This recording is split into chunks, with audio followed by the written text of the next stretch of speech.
I wanted to ask you, right after the other two children came to live with you, did Defax come to visit you? They did. Okay. And when they came to visit you, did they talk to you about anything that needed to be done in the home? It was just a general conversation about the safety plan that they all, had put in place, their typical protocol of what they did, and that she would be doing a walk through the house to make sure everything was the way it needed to be. Okay.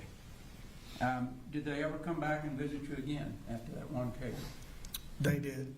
She came back and actually did a walk through the house just to check, make sure everything was the way they expected it to be. If you recall, when was the last time that anyone from Defax came by the home? There may have been one more visit from her after the kind of walk through the house. I don't know exactly when that date was. It seemed like she was satisfied with the walkthrough, and the last time she came to the house, my understanding was to close out, the Defax case as far as what she had on the books, and that everything was sufficient. Okay. I believe. Now, you talked about Colt's computer. Did he have a computer in his room? He did. He had a computer in his room, and I purchased him and Jenny a laptop. Did you know anything about any multiple accounts that he had, or any of the websites that he was getting on? No, I did not. Okay. Do you even know what Discord was? Only time I'd ever heard Discord was with Jackson County, and periodically, only thing I really knew as far as, so when I say social media, he didn't have Facebook, nor did I, but Discord and YouTube. If I was asking him, I think it was a couple times I made him show me what he was looking at on Discord, and it was typically all about gaming.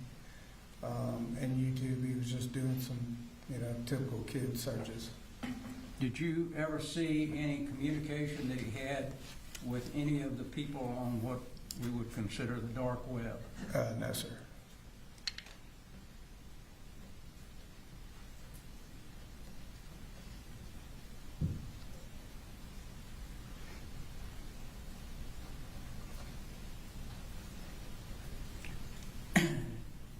During the time that you and Colt and the three kids were together, did he ever indicate to you that he wanted to hurt anybody? No, sir. Did he ever indicate to you that he wanted to do a school shooting? No, sir. Now, was there a time when Marcy came back and stayed with you and the kids for, I won't say an extended period, but for a period of time? After I received a call from her at rehab, it said she'd gotten her certain number day chip, and that Mamu and Papa Charlie said it was okay and agreed that if I wanted to come down and pick her up, that I could do so. So I did. And how long did she actually stay with you? I want to say, 4 or 5 weeks, maybe, something along those lines. I don't know exactly to the day, the time frame. Did Colt's mood change when Marcy came back? It did, not at first. It did at some point kind of change and become a little difficult between those two. In the beginning, not so much. I know Colt was the one, I had a conversation with about going and picking her back up, and he was all for it. I had that conversation with Jenny. Jenny was not so warm to the idea, and we just kind of really kept. Little Coley was all about his mama, and wanted everybody to be together. We didn't really get into in-depth conversations, but in the beginning, Colt and her were okay.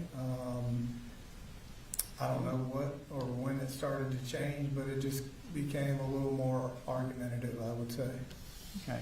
And were you doing things with the other two kids during that time period too? Were you taking them places, buying them things? I was. I tried to spread it out with everybody as best I could. Did Colt ever get angry about what you might be buying for Jenny? One particular thing that jumps into my mind is we went to the Tanger outlets to buy school clothes for everybody, and I don't know, I spent $400 or $500 in the Nike store, and I bought, instead of buying Jenny a pair of tennis shoes, I bought her 2 pair of Nike tennis shoes so she could alternate, and I think a sweatshirt, and I think I only bought Colt a Georgia sweatshirt and a purple pair of Nikes, and he didn't like them. Okay. Now, would you say that during that time period, did you do telephone calls or text primarily during that time period? With Marcy or the kids? With everybody. So we text a lot. In the beginning, I was not a texter. I'm more of a pick up the phone kind of guy. Our marriage was based on texts. And, you know, it was just a quicker way for me to communicate with the kids during my day. So I would say the majority was texting. Okay. And when Marcy was there, did there ever come a time where there became a problem between she and Colt? It did. You know, like I said in the beginning, wasn't nothing really than just kind of disagreements, kind of a little bickering here and there, what have you. And then I want to say somewhere along the line, they had a disagreement. I'm trying to think. I want to say August time frame. We had all that going on, trying to get people in school and whatnot, and they did have, initially, they had a bad day, if you want to call it. They argued for most of the day, and then the second day after that, they had a kind of a serious altercation. Okay. We saw a text message from Colt, I think yesterday, about blood on your hand, it's your fault, and that kind of stuff. Yes, sir. What was that in relation to?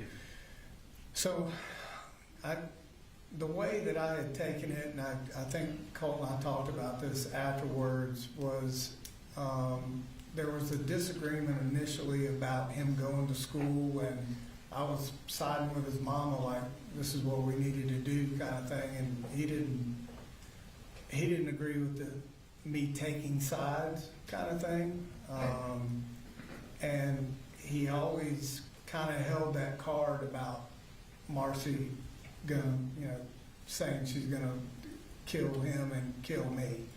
So the blood on the hands kind of comment, it was kind of in a back and forth text. I think that that argument between him and his mama, you know, in the back of his mind, he was thinking, you know, she's gonna do this, and when she does do this, that blood will be on your hands. Like, shouldn't have sided with her. I should have always sided with him after she had made that comment, and he had made it in passing that he just had always kind of worried about would she ever follow through with that threat. So that's what, for me, I thought the blood on your hands comment was with, if she ever followed through with this, you know, you're siding with her type of thing, and you should be siding with me. Did you ever think that comment meant that he was going to go out and hurt anybody? No, there was nothing that led me to believe he was out there even thinking about harming anybody. During the time that Marcy was there for that month time period, did she start drinking again? Not that I was aware of. I was pretty dead set on no alcohol or drugs or anything in the house, and just didn't really have it. For my birthday, I was finishing Rockdale County Fire Department, and I had the project manager from Rockdale County for my birthday brought me a pint of Gentleman Jack for my birthday, and I never opened it. And I brought it home initially back, in August, and I put it in the cabinet. When Marcy came back, or I knew she was coming back somewhere in that time frame, I hid that bottle above the linen closet in the bathroom, just up on the very top of the cabinet where nobody could see it. But I didn't drink it, never opened it. But once I put it up there, I actually forgot I even had the thing. So at some point throughout the years, Marcy had a way of kind of searching through things and finding, medications or alcohol or anything that may be in the house. And she had found, and I didn't know that she had found that bottle. Colt had made the statement. It was either the day before argument or the one where he pushed her down. He had made the statement that she was drunk. And then after they came into the house, GBI did a search. As I was walking out, I saw that empty bottle sitting up there on top of the linen closet where I put it. So I don't know how it got empty. I just know I had put it there and it was unopened. Did you ultimately call Debbie and ask her to come and get Marcy? I did after the altercation between Marcy and Colt. It was clear it wasn't going to get any better. And so I had called Debbie and said, listen, I think, we need to just take a pause for a second. My initial goal was, when I first picked Marcy up out of rehab, those first couple of weeks, man, she wasn't totally back to Marcy that I knew, but she was very helpful, man. She was really good. We went to church together. She was doing all the right things. She was helping me with school, trying to get him lined up and registered and doing all the right things. So there was this moment I was like, I could really use the help. Give me a little more freedom at work to do what I needed to do. And just overall being a part of the household, and at that point, any little help I could have in the house, I would definitely take. She left, was that on the 15th? So I think it was the 16th. It was the day after the altercation where Colt shoved her down to the ground. I called Debbie and said, you need to come get her and take her back to Fitzgerald. Did Jenny tell you what happened in that altercation? So initially I got two stories. I got what she told me had happened, and then I got what Colt told me had happened. And I'm trying to filter through. Marcy had a way of kind of manipulating things as she needed to. And Colt, for any issues he had, with me, we had established this trust bubble, so forth, where he would tell me what happened, and he would tell me if he was at fault.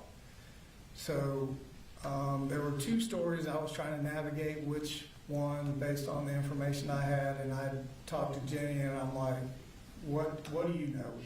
What did you see or hear? And Jenny gave me her version of it. Okay.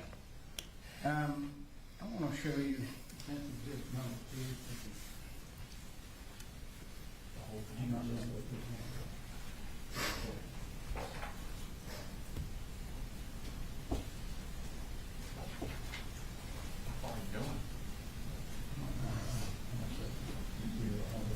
Text messages from this day and this day, she, and you need text messages taken. I'm not so you're not, Yeah. okay. Yeah. Got that worked out. Okay. Let me show you what's been marked as exhibit number C. Okay. These are all the text messages between you and Marcy. Those are from the 17th after she left until the day after this incident occurred at the high school. In any of those text messages, did she ever tell you that she felt Colt was homicidal? No, sir. Did she ever tell you that she felt like he was suicidal? No, sir. Did she ever tell you that he was obsessed with school shooters? No, sir. Did she ever tell you that he was obsessed and looking on the internet at Nick Cruz or any other shooter? No, sir. Okay.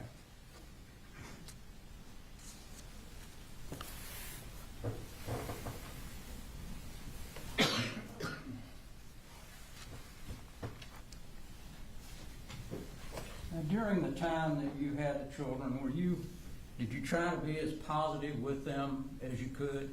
Yes, I really tried to reinforce, even if it was, a bad day or things weren't going right, I always tried to find that. I don't know, they used to kid me. Like, I always give them a pep talk. That was the thing. And did you text them a lot about how much you loved them and how well they were doing? Yep. Would you do that on a daily basis, every other day, or? If it wasn't daily, it wasn't 2 days, 3 days went in between. I always tried to just make sure that they knew I was thinking of them and wanted them to do good, and I was very proud of them. They had persevered through a lot. Okay.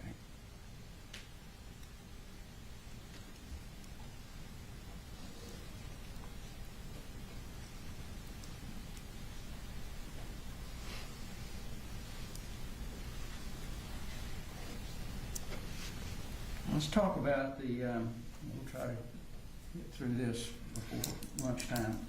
I want to talk about when you went to the school to talk with the people at the school about getting me registered. What did you do in order to get him admitted to Apalachee High School?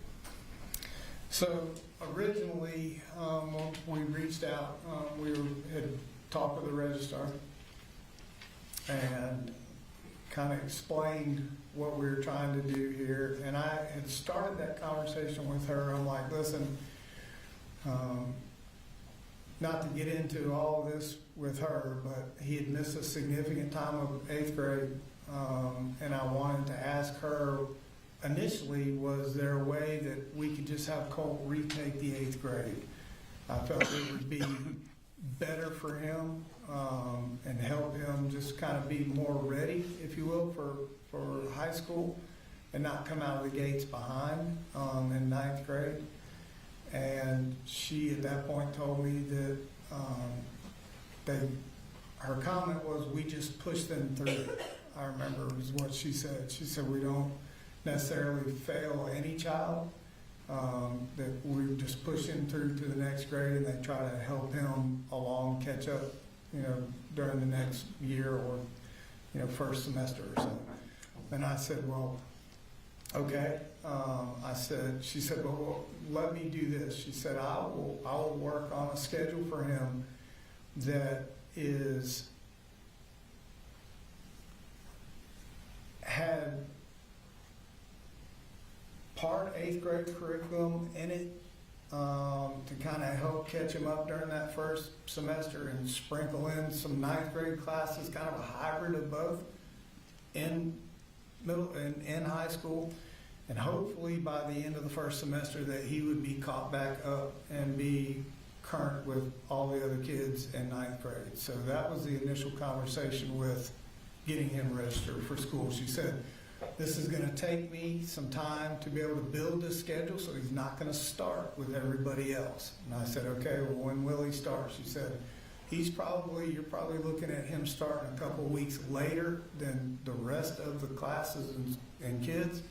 But it'd be beneficial for him to have this kind of setup of classes and schedule and have this start date based on what she was going to help me do. Okay.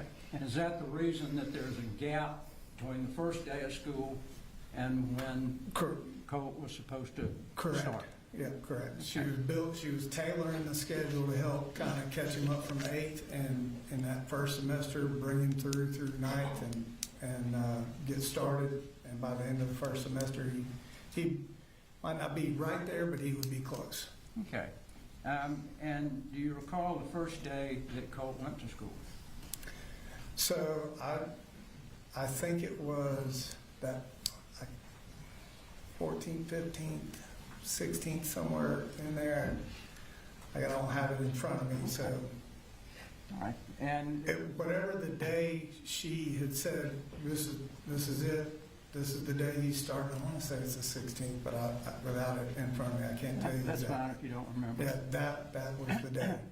And I think we saw text messages yesterday or heard, Colt told you that he loved it, he liked the teachers, he liked the people, and Right, so I received, a flurry of texts from him that said, I love this place, or I love this school, and I responded along the lines of, I'm happy, I'm so proud of you.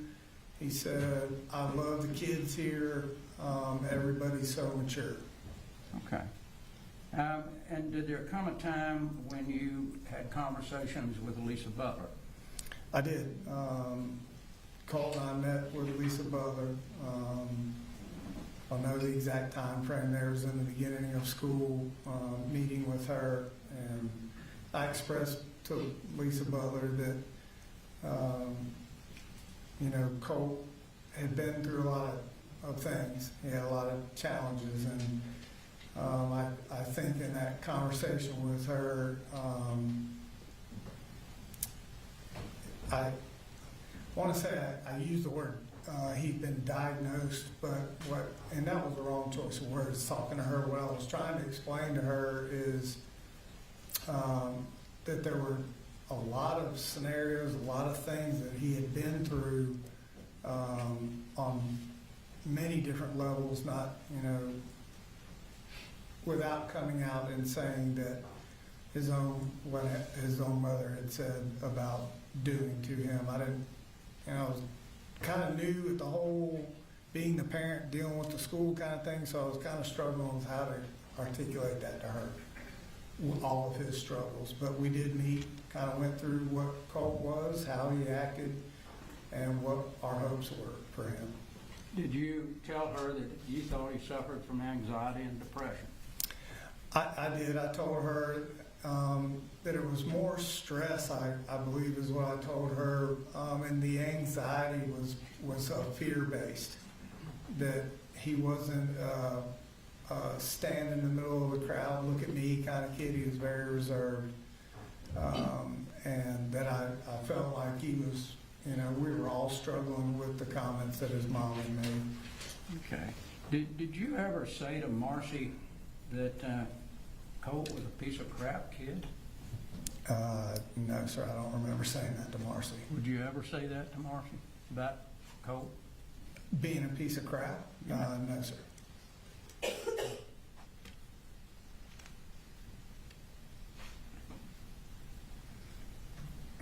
Did you and Lisa Butler talk about getting Colt into some sort of counseling? We did. She had said there was a program called AWARE, and it's kind of a specialized type thing where they really worked one-on-one with the child, and she thought this would be a great thing for Colt. And I explained that I had been compiling several places to think about taking Colt. There was conversations about Athens behavioral, inpatient sort of thing. I had reached out to several people, and that it was a fluid thing. I was, for my side of it, I told her I'm just trying to compile as much information on the best route to make sure Colt was good. So I had as much information as possible.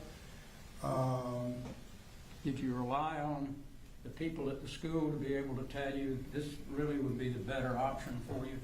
Yeah, by the time I got through talking with Miss Butler, there was twofold. She had some good things to say about Aware, and that had been in the school for a while. It was a good, great program, good thing. I was looking at it as Colt, after his 7th grade and all that he went through, he didn't have a lot of trust in the schools and school systems and counselors, and I thought my take on it was, okay, this would be a great thing, kind of twofold. He would get help, he would get the specialized help he was needing, but I explained to Colt that also you will see that high school is different than middle school. They are preparing you for college. Things are different.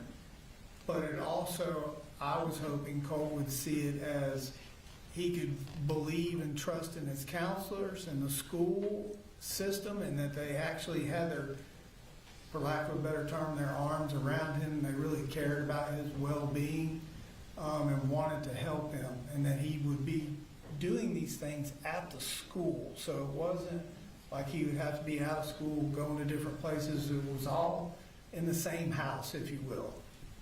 Okay. And was there a time that was scheduled that you believed Colt would be talked to by the counselor? So my recollection was that September 5th, I believe that was a Thursday, that everything was established, the counselor was set up, and that he would be, I don't know if there was an exact time. I just knew that they would be meeting early that Thursday morning. I think it was Thursday, but it was the 5th. Now, did you know that Debbie had also come up and spoken with Lisa Butler? I did, because Debbie was up staying with us a great deal of time at this point, right? So we had discussed multiple things, trying to understand what would be best for Colt. I wasn't really didn't understand the whole inpatient part of this. I thought, man, he's just gonna end up, I just thought that was an extreme measure. Debbie agreed with that, Colt. The conversation I had with him was he wasn't really jazzed about that. And then Debbie and I would use the evenings to kind of formulate a plan. I'm going to work. She was like, I will go talk to the school in your place. She's got a good, educational background. Her and Colt are super close. So we would talk about options and what we thought was best for Colt. We'd agree on whatever she was going to say, talk about, options or whatever with Miss Butler or whoever she was meeting with. I would go to work the next day and she would go to the school. So I knew when she was up there and basically what she was talking about, because we talked about it the night before. And did she tell you about the program that she wanted you to go to in Athens? Debbie? Mm-hmm. No, Debbie never brought up the inpatient Athens behavioral inpatient part of that with me. Who brought that up? Was that Marcy? That was Marcy that was kind of on that. And did Debbie have plans to come up and take Colt somewhere? Debbie and I had talked about this Aware, and we both agreed that this would be the best option for Colt. So in my mind, I never had any other thought of, I know I had compiled a bunch of searches and looking at different places and talking to people, but with conversations with Miss Butler, Debbie talking about, her and I agreed that Aware was the best thing for Colt. Okay. Now, you got some paperwork from Lisa Butler. Yes, sir. For that program. Did you fill that paperwork out? Yes, sir. Okay, the state indicated it took you 24 hours or so to fill it out. Something like that. Okay. Yeah. Why did it take that long?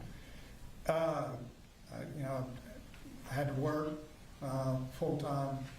Wanted to kind of just make sure Colt was good with it. He understood what was happening. And I filled it out, I think, the next day and sent it back. Okay.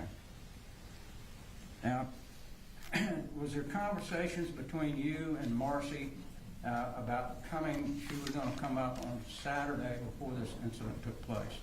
And y'all were gonna take Colt to this place in Athens. Was there some conversation about that? So, the conversation originally was no. That weekend, that's a holiday weekend you're talking about? Mhm. Yeah, we were talking about all going away as a family, originally. And why did you not go pick her up? I didn't go pick her up, couple of reasons. One, I thought I was, maybe had to work that Saturday, I was not sure, it was kind of a fluid situation. But the kids, Colt and Jenny, just, they weren't really fired up about her coming back up here, Colt especially after what had happened. So I've been through this enough with her, so I just kind of made the decision that listen, I'm not really sure Tuesday or Saturday if I have to work, even for half a day. So I didn't go down and pick her up because I wanted the kids to be comfortable. I wasn't sure if I had to work, and for me, it's a 9.5-hour round trip to go get her. Did you tell her that you were going to take Colt to the program there in Athens? There was never a set time said to me to go take Colt. She was like, they're open anytime you can take him on a Saturday, I think is what she said. But at this point, during these conversations, we were set for a where in the school. So I had a plan in place. Okay. And I'm sure you're going to be asked, you went to Athens that day, but you didn't take him to that program. I did not. We went to Guitar Center. Okay. You went to a guitar store. Mm-hmm. And did you buy him this hat? Yeah, I bought him, I think I bought him a hat, some guitar strings, and I think I bought him a guitar cord. And it has Fender on it. What does Fender mean? So Fender is the two different type guitars I had bought him at that store. And we would, that's one of those trips that we would use, like the hunting and golfing or whatnot. Music was a bonding kind of thing for us. And sometimes we just went to Guitar Center and he would pick down the most expensive guitar in the store, made me nervous as hell, and he would just sit there and play it. We would just spend hours in Guitar Center just kind of going through guitars and just kind of, we didn't never even buy anything a couple of times. We just went in there and let him play guitars and just kind of roamed around looking. Okay. You heard Marcy testify that you threw Colt's guitar across the road. Did you ever do that? Those guitars are so sacred to that boy, and on top of they're fairly expensive. When I heard her make that statement, I wanted to go have my family get that guitar and bring it in here.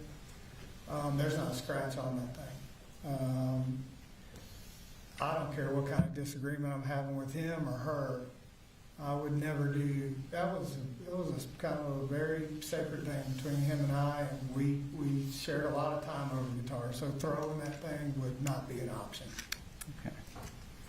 Now let's jump to the day of this horrible incident. You leave that morning. Did you take Coley that morning, or did you just go straight to work? No, I try to take Coley to school every single day. We kind of had our own little ritual. Okay, and where were you working? What were you working on at that time? So I was finishing Rockdale County Fire and was engaged in Forsyth County Fire, finishing out both projects. Were you nervous that Colt might not go to school that day? Yeah, there was I think a day before, a couple days before, where he had told me I went to school, and I found out that he didn't go to school. So, I was nervous. Okay. Was there a reason that you would not want to put him in the car, take him to school, and then go to work? Well, there's a couple things. His bus came at a time, it was before Jenny, but it was later in the morning. So I'm relatively new at Kevin Price. I'd taken a day or two off already. I'd taken a field day trip with little Coley, and so for me to have to do that, it would put me at work late, super late. So had that conversation with Colt, like, I need you to go. He assured me he was going to go. And I felt generally comfortable that, yeah, you know, I connected with him. I still in the back of my mind was like, man, you know, I need you to go kind of thing. And so no, nervous, yeah, but I knew that he would go. I felt like he would go. Okay. Did it ever cross your mind that he would be able to put this weapon that we've seen into a backpack and get it into the school? Not only, no, I never imagined that in my wildest dreams. I never thought that he would even have a thought process of bringing a gun to school or doing any kind of harm to anybody else, let alone anybody at school. So no, that was not on my mind at all. Okay. And did you know anything at all about, did he ever talk to you about any obsession that he had with school shooters? No, sir. We've seen this big poster of newspaper articles and photographs of various and sundry people. Did you see that in his room at any time? I did not see that poster. There was one point in time where I went into his room originally. So Colt, typically his room was usually always dark. He had a room darkening shade on even for the daytime. Lights were off. His monitor screens were usually the only, light in the room. I had gone in there to take him dinner one night, and there was a picture on the wall. It's a young kid. I didn't know who it was. We had been talking about, we always talk about bands and different things, and he always would say I was old, and I would tell him that band members we talk about, their kids are starting bands. And I was like, man, who is that? He was like, you don't know who that is? I'm like, no. I said, I think that's that kid's son from Green Day, like the band. And he laughed. I've never seen that picture before, didn't know who it was at all, and that's kind of where the conversation ended. Okay. And you've heard testimony about in photographs where these, or some of these, were on the wall a couple of months before that. Right. And did you see those photographs as they were brought in? No, I didn't see the shrine at any point in time in Colt's room. I think I told Investigator Smith when I saw that for the first time was during that interview. And I don't even remember seeing it on the day I went home of the shooting. I pointed out to Investigator Smith, I'm like, that single picture of that kid with the glasses right there, that's the only picture I ever remember seeing on his wall or talking to him about. Okay. Other than the concert posters and whatnot. So when you went home that day before the police got to your home, you didn't see those photographs then? When I went home, I got home after Marcy, Jenny texting back and forth. I went to the house, went in. Marcy had texted me what she thought had happened, and I just could not get my mind wrapped around it. There's absolutely no way. I went into the house. I went to my room, or little Cole's room, into my closet where the guns are stored, sorry. And I moved everything out of the way to check there first. Weapon was not there. I'm like, shit. Went down the hallway, cracked open his computer room door. Now, that was not his bedroom. His bedroom was in the laundry room at that time. So, if I did all my talking to Colt at that point, once we switched the rooms, it was in his laundry room bedroom. I cracked the door, looked in there to see if I saw a gun or his gun or anything like that, in case it was in there. Did not see it. I didn't see any shrine or anything on the wall. Never saw it. Okay. Well, you had plenty of time while you were there to jerk all those off the wall, didn't you? Yeah, I could have done that easily, you know, but I'll say this, I didn't know, even 17 killed, like, I read that, I can understand, but I couldn't tell you anybody in the shrine by picture who any of those people were. I had no idea. Did he have other things on his wall at various and sundry times? We had all kinds of stuff. We'd hang targets that we'd go shooting with. We had concert posters. He had some weird poster. I still don't know who the guy is with the red hair. He had his deer that he shot mounted on the wall. Have a flag in there at one time? He did have a flag that Jenny bought him. And I know I'm not going to go all over getting almost lunchtime. I'm not going to go over all the flurry of text. You've already seen those back and forth between you and Jenny and Marcy. But when you got home, did you turn the TV on? We saw the TV was on when they were Yes, taking the when I photograph. came in the door, the TV was on. And that, my first few steps in the kitchen, I remember hearing that TV and I thought, see, this isn't him. He skipped school today again. That my initial thought was that, man, like he didn't go to school today. I was kind of upset about that because I heard the TV. They played a clip when the officers came up, and there was something kind of unclear that they said, and then you said, I knew it. What were you talking about? So after me looking for, the SIG weapon, after the texts I received from Colt, this is not your fault, I'm sorry, all the things that we all saw and read.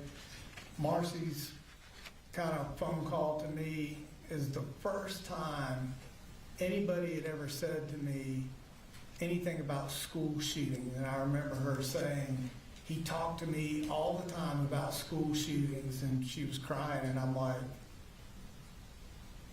what? I said, I've never heard anybody say anything to me about school shootings. Just calm down. I remember telling her, there's no way this is Colt. And then Jenny's text. So those combinations of all that happening, when the police showed up, and I thought, okay, that's what when I said I knew it, I kind of pieced everything together of what was being said to me through texts and phone calls with Marcy, and I'm like, shit. The gun wasn't at the house, so I kind of knew it at that point what had happened. Did you mean that you knew he was going to do this? No, that's not what the statement was. Like, I knew he was going to school to do what he did. You heard Jenny testify. Yeah. Did you ever tell her to lie about anything? I would not tell my children to lie. We go back as far as anybody wants to go. Purpose of the bubble, all of this was to create an environment for my children to tell the truth. I don't care what you've done. So we could work things out. Never, I've got family in law enforcement. I would never tell her to lie about anything, first of all. But something serious like this, at this point, I still want to know what the hell happened. So I would never ask her to lie or cover up about anything. In fact, on the way there, what she said to me was, Colt was fascinated with school shootings. And I remember looking at her and saying, why would you say that? Why didn't you tell me? And she said, he made me promise not to tell you. And I said, Jenny, I needed to know things like that. And she said, well, I'm scared. She said, do you think this is what this is about? And I'm like, the interview, and they're talking to me and her. And I said, I'm sure it is. Pulled in that parking lot, sat in that truck. She said, how long do you think this is going to take? I'm like, I have no idea. But the last thing I told my child was, whatever you do, don't lie. Just tell the truth. Just tell them what you know and don't lie. That's the last thing I remember telling Jenny when we went in there. Were you upset, surprised when she came in and said that? I am still to this moment extremely shocked. I know that's Jenny Ringgray, that's my daughter. I don't know who that was sitting up here. That's not, she doesn't act like that. She doesn't talk like that. I was shocked at what she said. I don't know how else to put it. When she came to live with you, did you give up your master bedroom for her? So part of the frustration probably with Colt is he saw it. I kind of gave Jenny a little more than I would give the two boys. I come from a family of girls, and Jenny was kind of special to me, and so I wanted her to feel that I loved her and she was safe there and didn't have to deal with anything. So I said, you live with 3 boys now, so I'm going to give you the master bedroom, the master bath, so you have privacy.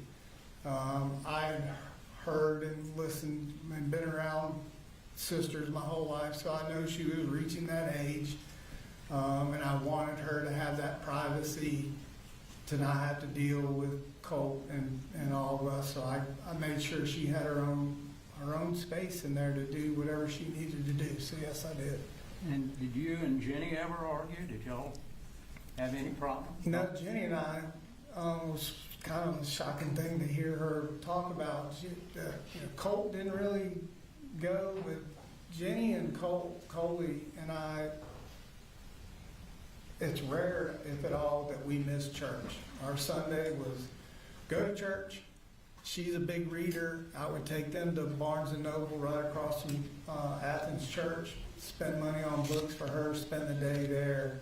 So we just had a really good relationship where she saw what I was doing for her and with her, and bought her an iPhone.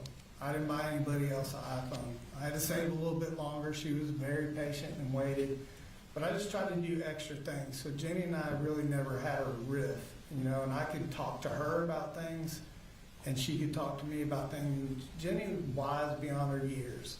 She's very calm and perceptive and understood a lot more than people give her credit for. She's a smart kid too. So in my mind, we had a great relationship. Okay. Is there any, if you can remember, any red flag or anything that Colt did that would make you believe that he would ever be capable of doing this act? No, I struggle with it every day. I've never seen that video until yesterday.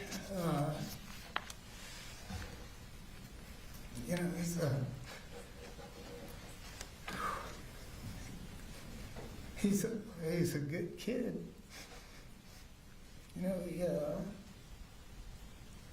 He wasn't perfect, nor was I.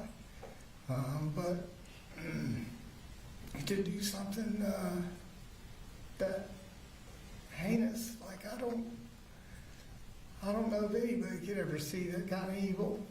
And like the Colt I knew, the relationship I had, there's this whole other side of Colt I didn't know existed. So, no.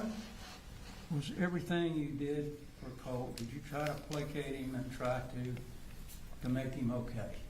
I did. I just wanted him okay. Thank you. Nothing further. All right, ladies and gentlemen, we're going to go ahead and take a lunch recess. We'll be